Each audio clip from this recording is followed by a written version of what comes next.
बिस्मिल्लाहिर्रहमानिर्रहीम। अस्सलाम वालेकुम। कुकिंग विद मोनी के साथ मैं हूँ मोनी अरशद। अल्लाह ताला आप सबका हामी और नासिर हो। रमज़ान की आमद है और हर कोई इसकी तैयारी में लगा हुआ है। मैं भी आपके लिए बहुत ही ज़बरदस्त पिज़्ज़ा पराठा रोल की रेसिपी लेकर आई हूँ, जो टेस्टी तो है ही लेकिन हेल्दी भी है। सहरी में ये पिज़्ज़ा पराठा बनाकर खाएं, यकीन करें पूरा दिन फ्रेश रहेंगे, full of taste and full of energy, जिससे आप पूरा दिन बिल्कुल फ्रेश और हशाश बिशाश रहेंगे। मैंने 5 से 6 शिमला मिर्च, 3 अदर टमाटर और 2 से 3 प्याज ले लिए थे। इनको छीला धोया और इस तरह ब्रिक स्लाइस में काटा, जिस तरह आपको नज़र आ रहा है। शिमला मिर्च को भी मैंने स्लाइस में काट लिया, लेकिन इसके सेंटर से खाली कर लिया। और फिर मैंने टमाटरों को भी बिल्कुल स्लाइस में बहुत खूबसूरत ब्रिक ब्रिक काट लिया। इन सब्जियों को काटे और साइड पर रख दें। अब हम अपने पिज़्ज़ा पराठा रोल के लिए आटे की डो रेडी करते हैं। मैंने 1.5 कप आटा लिया, जो कि घर में रेगुलर यूज़ होता है, और 1.5 कप मैंने मैदा लिया। अगर आप चाहें तो घर का आटा भी यूज़ कर सकते हैं, या खाली मैदा या फिर फाइन आटा भी यूज़ कर सकते हैं। फिर मैंने इसमें 1 टीस्पून नमक और 1 टेबलस्पून चीनी शामिल की। 1 टीस्पून मैंने इसमें ज़ीरा शामिल किया। 4 टेबलस्पून मैंने इसमें घी शामिल कर लिया। हमने इसमें घी ही शामिल करना है, क्योंकि पराठों की जगह से बेहतरीन और खस्ता करारे बनते हैं। लेकिन अगर आप कुकिंग ऑयल भी शामिल करना चाहें तो आपकी मर्ज़ी है। फिर इन तमाम चीज़ों को आटे में अच्छी तरह मिक्स करना है, यहाँ तक कि क्रम्स बन जाएं। फिर मैंने 1 कप पानी लिया और सारा इसमें शामिल कर लिया और आटा गूंदना शुरू कर दिया।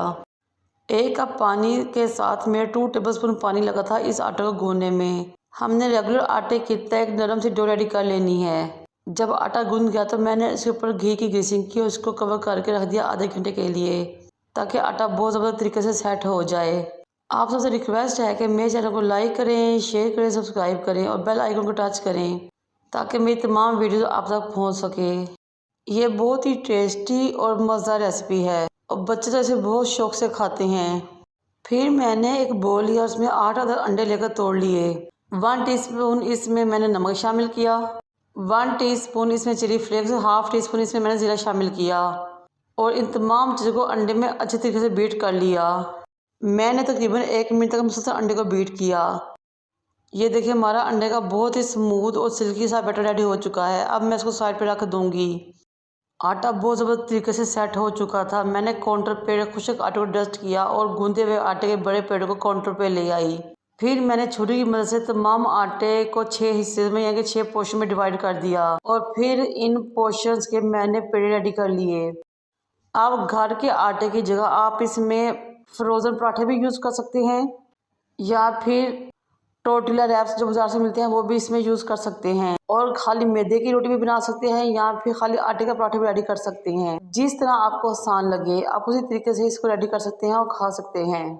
अब मैंने एक पेड़ को काउंटर पे ले आई और उसको बेलना शुरू कर दिया। उनको इतना बेलना है कि वो बिल्कुल बारीक सी पतली सी रोटी रेडी हो जाए, जैसे कि हम घर में अपनी नॉर्मल साइज़ की रोटी रेडी करते हैं। ये देखें, मैंने ना बहुत ज़्यादा मोटी रोटी बेली थी, ना बहुत ज़्यादा बारीक। फिर तवे को मैंने ग्रीसिंग ब्रश से ग्रीस किया और उसके ऊपर रोटी डाल दी। हमने रोटी को फुल कुक नहीं करना, बल्कि 80% कुक करना है। ये देखिए, जब एक तरह से पक जाए तो आपने दूसरी से साइड चेंज कर देनी है।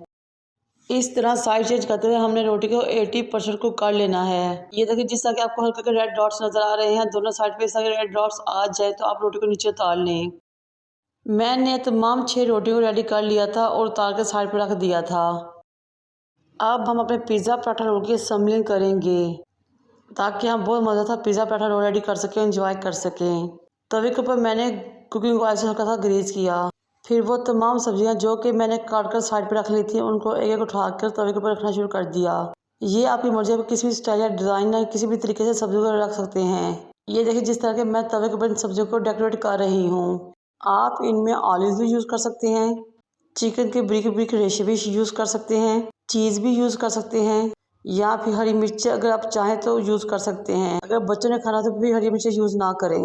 अंडों का वो बटर जो कि रेडी किया था, इसके ऊपर चम्मच की वजह से ऐसे डालना शुरू कर, जिस तरह आपको नज़र आ रहा है। तमाम सब्जी को आपने अंडे के बैटर से कोट करना है, कोई भी जगह खाली ना रहे।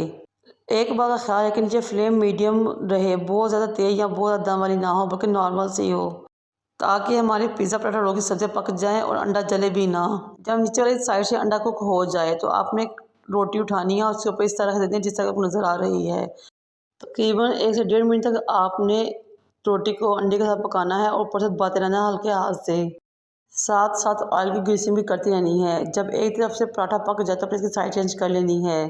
इस तरह आहिस्ता आहिस्ता हिलाते हुए और साइड को चेंज करते हुए हमने अपने पिज़्ज़ा पराठा रोल को पका लेना है। फिर इसके ऊपर केचप डालनी है या फिर मायोनीज़ की गार्निशिंग करें। फिर इसको रोल कर लें जिस तरह आपको नज़र आ रहा है। टूथपिक से इसके किनारों को जोड़ लें ताकि पिज़्ज़ा पराठा रोल खुले नहीं। ये लीजिए जनाब, हमारा बहुत मज़ेदार सा पिज़्ज़ा पराठा रोल रेडी हो चुका है। आप चाहे तो इसके अंदर बंद गोभी या सैलड के पत्ते भी लगा सकते हैं, ये आपकी मर्ज़ी है। अब हम इनको डिश आउट करेंगे और पिज़्ज़ा कटर छुरी की मदद काट कर स्लाइसिस में कर लेंगे और इंजॉय करेंगे। ये देखिए माशाल्लाह कितना ज़बरदस्त पिज़्ज़ा पराठा रोल रेडी हुआ है। इस रेसिपी को सहरी में ज़रूर ट्राई कीजिएगा। मुझे और मेरे वालिदैन को दुआ में याद रखिए। अल्लाह हाफिज़।